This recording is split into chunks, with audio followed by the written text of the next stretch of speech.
பன்னீர்செல்வத்தை பெரிய சக்தியாட்டு காட்ட வேண்டிய பொலிட்டிக்கல் ஸ்ட்ராட்டஜி இருக்குது. வாக்கு வங்கியை எடுக்கணும்.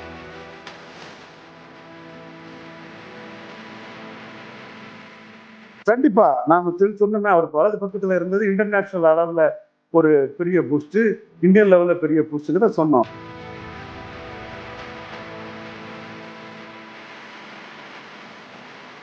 மோடி பிரதமர் புள்ளிக்குள்ள வரலன்னா வாஷ் அவுட் ஆகி பொலிட்டிக்கல் இதுல இருந்தே காலியாக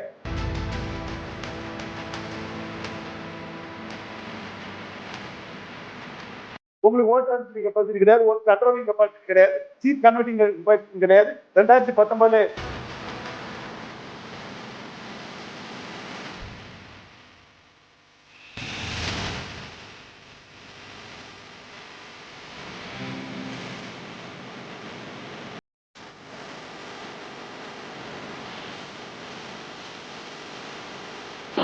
FTP நேயர்களுக்கு வணக்கம். இன்று நம்முடன் ரவீந்திரன் துரைசாமி சார் எழுந்திருக்காரு. வணக்கம் சார். வணக்கம் வம்சே. ஸோ இப்போ பாஜக என்ன அடுத்து பண்ணணும்னு நினைக்கிறேன். ஆனால் அவங்க முன்னாடி இப்போ 2 ஆப்ஷன் இருக்குது. ஒன்று 2014 3வது அணி ஒன்று அமைக்கிறது, இல்லைன்னா இவங்க எடப்பாடி மறைமுகம் சொன்ன மாதிரி அண்ணாமலை மேலே தான் அப்புறம் கூட்டு, அப்போ அண்ணாமலையை மாற்றிட்டு எடப்பாடியோட கூட்டு காம்ப்ரமைஸ் போகிறது. ஸோ எது நடக்கும்? இல்லை அவங்க 39 தொகுதி தனிச்சு கேண்டிடேட் போடுவாங்க. இருந்தாலும் அண்ணாமலை மேலே உங்களுக்கு இவ்வளவு இது கூடாது வம்சி. இல்லை எனக்கு கூட எனக்கு ஒன்றும் அண்ணாமலை வருமானம்லாம் கிடையாது. ஓகே, இப்போ அவர் எடுத்த முன்னெடுப்பில் டெல்லி இந்த பாயிண்ட்டுக்கு அவர் பின்னாடி நிற்கிறாங்க. அந்த அந்த பாயிண்ட் நான் பதிவு பண்ணுறேன். நான் அது இந்த மூமெண்ட் டெல்லி அவர் பேக்கிங் நிற்குது. இவங்க டெல்லி போயும் மாற்றுங்கன்னு புஷ் பண்ணி மாற்றலை. ஸோ அண்ணாமலைக்கு அந்த வெயிட்டேஜ் நான் கொடுக்குறேன். இது ஃபர்தராக கண்டினியூ ஆகுமா? இப்போ நான் அண்ணாமலை எங்களோட லீடர்ஷிப் எங்கே கொஸ்டின் பண்ணுறேன்னா, இப்போ 2014 தேசிய ஜனநாயக கூட்டணி அமையல பொன் ராதாகிருஷ்ணனுக்கு மிகப்பெரிய பங்கு இருக்குது. பொன் ராதாகிருஷ்ணன் ஒரு சீனியர் லீடர், அவருக்கு அந்த பொலிட்டிக்கல் மெச்சூரிட்டி. இவர் ஒரு யங்ஸ்டரு, இவருக்கு அந்த ஒரு 3வது அணியை கட்டமைக்கக்கூடிய ஒரு அக்யூமன் இவருக்கு இருக்கா? அதாவது அதிமுக அண்ணாமலை எதிர்ப்பை தாண்டி பாஜகவில் வேற யாரையும் எதிர்க்கல. அண்ணாமலை எதிர்ப்பை தாண்டி பாஜகவில் யாரையும் எதிர்க்கல. மோடி எதிர்ப்பை அவங்க கையில் எடுக்கல, அமித்ஷா எதிர்ப்பை கையில் எடுக்கல. அவங்க அமித்ஷாவாலையும் அவமானப்படுத்தப்பட்டாங்க. ஊடகத்தில் அண்ணாமலை மாற்றப்படுகிறாருன்னா பொய் செய்தியை கொடுத்தாங்க. ஊடக சகோதரர்களே, நியூஸ் பொறுப்பாளர்களே, கொஞ்சம் கிரெடிபிலிட்டியை காப்பாற்ற பாருங்க சகோதரர்களே. ஓகே, அந்த பொய் செய்தியெல்லாம் கொடுத்தாங்க. ஆனால் அதெல்லாம் பொய் செய்தியாட்டே போயிட்டு அண்ணாமலை கண்டினியூ ஆகிறாரு. அதை பற்றி அவங்க எதுவுமே அந்த மாதிரிப்பட்ட ஒரு சம்பவமே இருந்த மாதிரியே கருதலை. அப்படி இருக்கக்கூடிய பட்சத்தில் இவங்க மீண்டும் இவங்களோட அரசியல் அண்ணாமலை எதிர்ப்பு அரசியலாக தான் தீர்மானங்களில் இவங்க அந்த பேச்சிலையும் பேசுகிறாங்கன்னு சொன்னால், ஒரு காம்ப்ரமைஸை டெல்லி பாஜக மற்ற தலைமைகள்கிட்ட எதிர்பார்க்குறாங்க. அண்ணாமலை தான் எங்களுக்கு எதிரி, பாஜக எதிரி இல்லைங்கிற புள்ளிக்குள்ளே தான் அவங்க நகர்றாங்க. மேலும் அவங்களுக்கு உள்ள பிரச்சனை நம்பர் ஆஃப் சீட்ஸ் தான். பாஜக என்ன நினைக்காங்க, உங்களுக்கு சீட் கன்வெர்டபிலிட்டி இல்லை, மக்களவை தேர்தல்னா உங்கள் ஓட்டே உங்கள் கையில் இல்லை, உங்களை மீறிய உங்கள் ஓட்டு ராகுலுக்கு போயிட்டு, அப்போ உங்களை மீறிய உங்கள் ஓட்டு அங்கதான் சப்போஸ் இப்போ எடப்பாடி, இப்போ நீங்கள் சொன்னீங்கல்ல தனிச்சு போனால் எடப்பாடி கொஞ்சம் வீக்கன் ஆகிடுவாருன்னு. அப்படி அந்த வீக்கன் ஆகிடுவாருன்ற அந்த ஃபியரில் ஒரு ஸ்டேஜுக்கு மேலே சரி நான் நீங்கள் கேட்குற சீட்ஸை கொடுக்குறேன், எனக்காக நீங்கள் அண்ணாமலை மட்டும் மாற்றுங்கன்னு சொல்லிட்டு ஒரு காம்ப்ரமைஸ் பிற்காலத்தில் நடக்க வாய்ப்பு இருக்கா ஒரு மார்ச் மாதத்தில்? இதெல்லாம் நீங்கள் யூகத்தின் அடிப்படையில் இந்த செய்தியை கேட்டுட்டு இருக்கீங்க. பாஜக பொறுத்தவரையில் அண்ணாமலை ஒரு வேல்யூ அடிஷனாக மோடிக்கு நிற்கிறாரு. அதை இன்னைக்கு அவங்க மேனிஃபெஸ்ட் பண்ணிட்டாங்க. பட்டு அரசியல் கட்சி ஒவ்வொருத்தரும் லாப நஷ்ட கணக்கை பார்த்து தான் போவாங்க. அந்த வகையில் எடப்பாடி பழனிசாமியால் லாபத்தை கொடுக்க முடியல. அமித்ஷாவாலும் எடப்பாடி பழனிசாமி கொடுக்கக்கூடிய ஆஃபர் லாபம் இல்லைன்னு நினைக்கிறாப்புல. ஸோ அந்த இடத்த இணைக்க முடியல, பிரிட்ஜ் பண்ண முடியல. அந்த சூழ்நிலையில் எடப்பாடி பழனிசாமி தனிச்சுன்னு சொல்லியிருக்கிறாரு. தனிச்சுன்னு போகக்கூடியவர் நாளைக்கு அவருக்கு ஒரு கில்லி வரும். தனிச்சு போனோம்னா சீமான் ஈர்ப்பு சக்தியோட இருக்கிறாரு. ரவீந்திரன் துரைசாமி சமநீதி சூறையாடல்னு 2 ஜாதி கட்சின்னு தமிழகம் முழுவதுமா பிரச்சாரம் பண்ணி போல்ட்டா நின்று அடிச்சு ஒரு இளம் பெரியாராட்டே நின்று அந்த பெரியார் பாதையில நின்று பெரியாராட்டே சமூக நீதிக்காக புரட்சி பண்ணிட்டு இருக்கிறாரு. இது நம்மளை பாதிச்சிருமோன்னு அவர் நினைச்சாருன்னா மாறுபட்ட முடிவுன்னு அவர் எடுக்கலாம். ஏன்னா இதுவரை ஒரு மோடி எதிர்க்கலைங்கிறது நிஜமான புள்ளி தான். மோடி பிரதமர் தான்ங்கிறத அவர் விட்ரா பண்ணல. மோடி பிரதமருங்கிறத சிவி சண்முகம் விட்ரா பண்ணல, KP முனிசாமி விட்ரா பண்ணல, தம்பிதுரை விட்ரா பண்ணல, இவர் தென் RV உதயகுமார் விட்ரா பண்ணல, சொல்லூர் ராஜு விட்ரா பண்ணல. இவ்வளவு தானே அவர் ட்வீட் போட்டாரு. 1 2 3 4 ஒரு 6 பேர். எஸ்பிஎல் மணி மோடி பிரதமர் சொன்னாரா? பாஜக தான் இருக்கணும்ன்ற மாதிரி அவரு நம்ம ஸ்டேட்மெண்ட் வச்சு சொல்லணும். நான் வியூகத்தை வச்சு சொல்ல மாட்டேன். அதிமுக எல்லாம் உடையெல்லாம் நான் சொல்ல மாட்டேன். ஒன்னாதான் இருப்பாங்க. இல்ல நானும் அப்படி சொல்லல. எஸ்பிஎல் மணி மோடி பிரதமர் வந்து ஆசைப்படுவாருன்னு நானும் இல்ல. கமிட் பண்ணது இந்த 6 பேரும். கமிட் பண்ணவங்க விட்ரா பண்ணல. கமிட் பண்ணவங்க விட்ரா பண்ணாத போது நம்ம அதை வந்து அவங்க அதுக்கு ஒரு லூப் கோல் கொடுத்து அண்ணாமலை மட்டும்தான் எதிரிங்கிற புள்ளிக்குள்ளதான் அவங்க நகர்றாங்க. இல்ல இப்போ ஓகே. இப்போ வந்து பாஜக வந்து இப்போ 3வது அணி கட்டமைப்புல என்ன எஃபர்ட் போடுவாங்கன்னு நினைக்கிறீங்களா?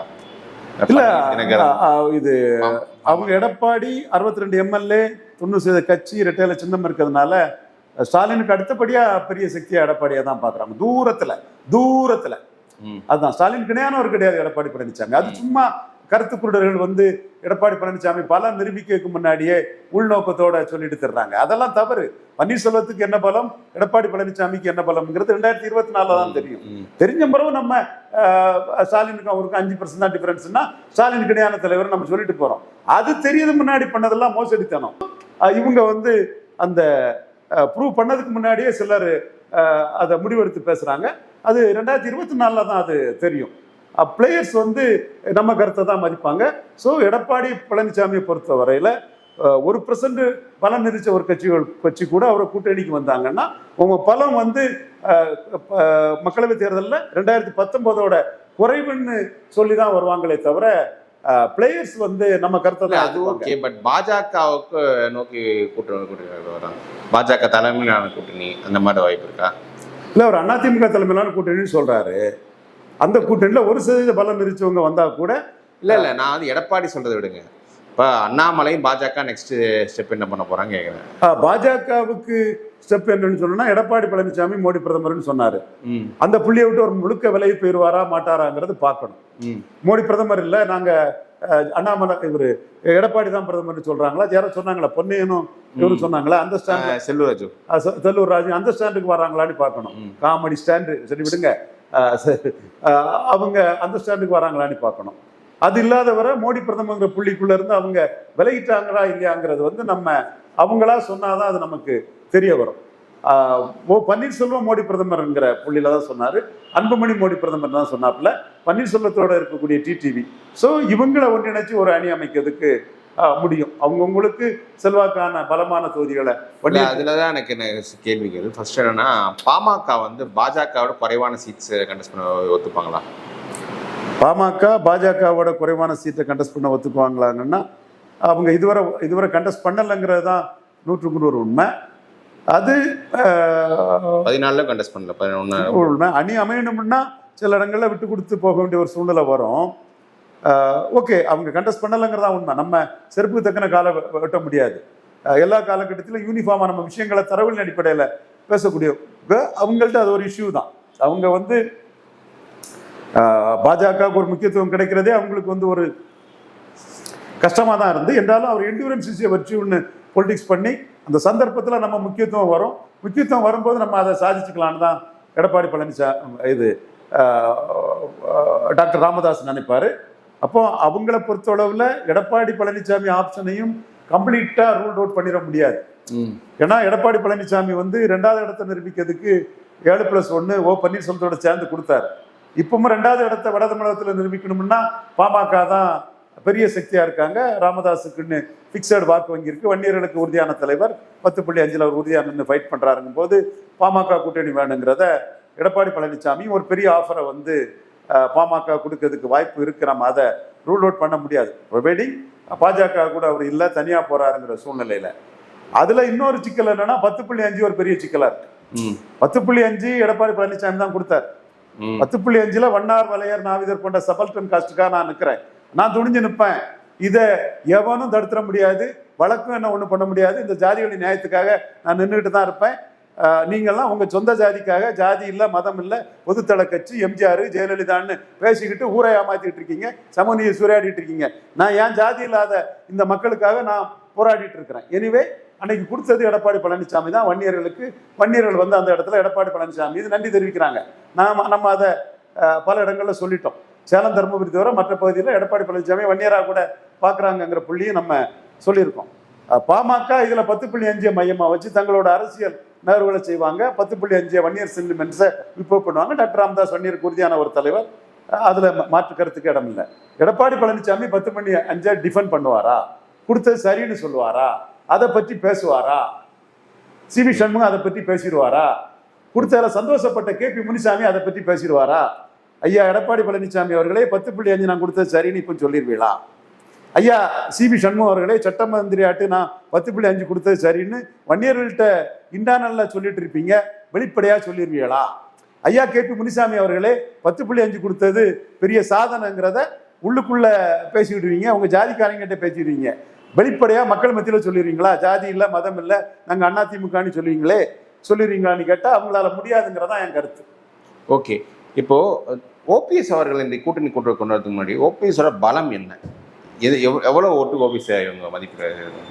ஓபிஎஸ் பலமும் இபிஎஸ் பலமும் தெரியாது. அப்ப தெரியாத போது ஓபிஎஸ் கிட்ட எந்த பேசுறது சீட் ஷேரிங் பண்ணுவாங்க, அவங்க எவ்வளவு சீட்ஸ் கொடுப்பாங்க? இதுதான் பிரச்சனை.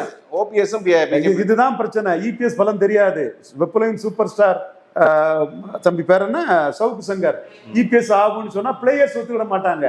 திருமாவளவன் ஒத்துக்க மாட்டாங்களா, அழகிரியான ஒத்துக்கிட மாட்டாரு, சிதம்பரம் ஒத்துக்கிட மாட்டாரு, தென் பாஜக ஒத்துக்காது, பாமக ஒத்துக்காது. பிளேயர்ஸ் நம்ம கருத்தை தான் ஒத்துக்குவாங்க. இன்னொரு பிளேயரான எடப்பாடி பழனிசாமி பலகீனப்பட்டுட்டாரு, உங்களுக்கு அதிக சீட்டு கேளுங்கன்னா, ஆமா ரவீந்திர சாமி சொல்ல சரிதானே, பன்னீர் போனதுனால ஓட்டு பாதிச்சிருக்கும் இல்லையா, அப்ப எடப்பாடி கிட்ட நம்ம அது ஓகேங்க. எடப்பாடி பன்னீருக்கு எவ்வளவு லெட் மீ கம்ப்ளீட் அதிகம் கேட்கலாமேன்னு தான் பிளேயர்ஸ் பண்ணுவாங்க. அதே கருத்து பன்னீருக்கும் பொருந்தும். ஆனா பன்னீரை பொறுத்தளவுல நான் என்ன புள்ளிக்கு வரணும்னா, பாஜக தனி அணி அமைக்கணும்னா அந்த அணி 30% வாக்குகள் இபிஎஸ் ஓபிஎஸ் கேட்டலிஸ்டா வச்சு பெற்றது. அப்படி 30% வாக்குகள் இபிஎஸ் ஓபிஎஸ் கேட்டலிஸ்டா வச்சு பெற்ற வாக்குகள்ல அதிமுக வாக்குல டேட்டா படி 18%. ஆனா என்னோட கணிப்பு படி 12% ஓட்டு தான் அதிமுக கான்ட்ரிபியூட் பண்ணிச்சு. இபிஎஸ் ஓபிஎஸ் கேட்டலிஸ்ட் ஸ்போர்ட்ஸ் ஆட்டு. அந்த அதிமுக வாக்குகள்ல பெரும்பகுதி வரணும்னா ஓபிஎஸ் பெரிய சக்தியா காட்டணும். ஓகே, அதிமுக எங்கிட்ட தான் இருக்கு, ஓபிஎஸ் பெரிய சக்தி, ஜெயலலிதாவின் அபிமானி, ரெட்டையில எல்லாம் காட்ட முடியும். ரெட்டையில எடப்பாடிக்கிட்டு இருக்கு, அது இருந்துட்டு போட்டு. பட் அதிமுக ஓட்ட ரெட்டையிலே மீறி எம்ஜிஆரே உதயசூரியன் 67 71 ஜெயித்த உதயசூரியனை மீறி தானே மக்கள் தலைவர் எம்ஜிஆர் ஒரு உப்புமா சின்னத்துல எடுத்தாரு. அது வேற விஷயம். அப்போ லீடர் இவர் அதிமுக ஓட்டுல பெரும்பகுதி இவர்கிட்ட இருக்குன்னு சொல்லும் போது அவர் ஒரு பெரிய சக்தியா காட்ட வேண்டிய ஒரு சூழல் ஸ்ட்ராட்டஜிக்கலா பாஜகவுக்கு இருக்குது. அப்படி ஒரு அணி அமையும் போது இங்க பன்னீர்செல்வம் பிரிஞ்சதுனால உங்களை பெரிய சக்தியா ஏற்றுக்கிட முடியாதுன்னு எடப்பாடி கிட்ட மல்லு கட்டி ரெட்டையிலக்க சீட்டுங்கிறத தான் இங்க உடையுது. அதே வேளை உடைஞ்ச பிறகு பன்னீர்செல்வத்தை சிறிய சக்தியாட்டு காட்டுறதை விட அந்த ஓட்டர்ஸுக்கு ஒரு கேட்டலிஸ்ட் போல்ஸ் ஆட்டு பன்னீர்செல்வத்தை பெரிய சக்தியாட்டு காட்ட வேண்டிய ஒரு சூழல் பாஜகவுக்கு காட்டுவாங்க. ஐயா எடப்பாடி பழனிசாமி அவர்களே நீங்க தனியா போயிருவீங்க, பன்னீர்செல்வத்தை பெரிய சக்தியாட்டு காட்ட வேண்டிய பொலிட்டிக்கல் ஸ்ட்ராட்டஜி இருக்குது. வாக்கு வங்கியை எடுக்கணும்னா அதுக்கு தேவையா இருக்குது, காட்டுவாங்க. ஓபிஎஸ் இபிஎஸ் அவர்களே காட்டுவாங்க. ஓகே, இப்போ இந்த இஷ்யூ நான் நடந்தோடனே தமிழ்நாட்டில் மட்டும் இந்த ரியாக்ஷன் ஆல் இண்டியா லெவலில் வந்திருக்கு. அதிமுக பாஜக என்டிஏ வெளில போனதுக்கு தேஜஸ்வி யாதவ் சொல்றாரு, நாங்கள் மீட்டிங் போடும்போது நீங்களும் மீட்டிங் போட்டீங்க, எங்கள் கூட்டிலேருந்து யாரும் வெளில போகல, பட் உங்கள் கூட்டிலேருந்து வெளில போயிட்டாங்க பாருங்கன்னு. ஸோ ஆல் இண்டியா லெவலில் பிஜேபிக்கு இந்த அதிமுக வெளில போனது ஒரு பிரச்சனை. கண்டிப்பா நாம சொன்னோமே, அவருக்கு வலது பக்கத்தில் இருந்தது இன்டர்நேஷனல் அளவில் ஒரு பெரிய பூஸ்ட், இந்தியன் லெவலில் பெரிய பூஸ்ட்ங்கிற சொன்னோம். இப்போ வெளியே போனது அது பின்னடைவு தான். அந்த பின்னடைவை எப்படி மோடி அலோவ் பண்றாரு? அதுக்காக சீட் கன்வெர்ட் பண்ண முடியாதவர், வெளியே போனா அவுட் ஆகி வீணா போகக்கூடியவர், வாஷ் அவுட் ஆகி போகக்கூடியவரை ஒரு குறிப்பிட்ட சீட்டுக்குள்ள அக்செப்ட் பண்ணாம எப்படி அவரை மதிப்பு கொடுக்க முடியும்? லாப நஷ்ட கணக்கு தானே, அது நஷ்டம்தான், இமேஜ் வைஸ் அது நஷ்டம்தான். அதுக்காக இங்க மோடி பிரதமர் புள்ளிக்குள்ள வரலன்னா வாஷ் அவுட் ஆகி பொலிட்டிக்கல் இதுல இருந்தே காலி ஆகக்கூடிய அவளை மற்றவங்க சொல்றதுக்கும் நாம சொல்றதுக்கு இதுதான். இது மக்களவை தேர்தல், மோடி பிரதமர் புள்ளிக்குள்ள வரணும்னா எடப்பாடி ரொம்ப சீனப்பட்டு போவாரு, பட்டு மோசமா போயிடுவாரு. அதை அடிச்சு ஆணித்தரமா சொல்றோம். ஐயா சவுக்கு சங்கர்களே, ஈரோடு கிழக்குல நாங்க சொன்னதான் நடந்தது, நீங்க என்னவோ சொன்னீங்க, அது ஒண்ணு நடக்கல. இப்பவும் நாங்க என்ன சொல்றோம்னா சட்டமன்ற தேர்தல்னா எடப்பாடி ஜெயண்ட், மோடியோட 10-12% ஓட்டு அதிகம் எடுத்தவர். ஆனால் சட்டமன்ற தேர்தலில் பார்லிமெண்ட் எலெக்ஷன் உங்களுக்கு ஓட் டிரான்ஸ்ஃபரிங் கெப்பாசிட்டி கிடையாது, ஓட் கண்ட்ரோலிங் கெப்பாசிட்டி கிடையாது, சீட் கன்வெர்ட்டிங் கெப்பாசிட்டி கிடையாது. 2019 நிரூபிச்சுது. அந்த சூழ்நிலை வெளியே போனீங்கன்னா ஒண்ணுமில்லாம போகக்கூடிய லெவலில் இருக்கக்கூடிய எடப்பாடி பழனிசாமிக்கு ஏன் அந்த ஒரு இமேஜ் வளையத்துக்காகவே அதிக சீட்டை கொடுத்து ஏமாறணும்? அந்த இடத்துக்குள்ள தங்களுக்கு லாபம் வரதை பாஜக பார்க்கும். அரசியல் கட்சிகளுக்கு லாபம் தானே குறி. ஓகே.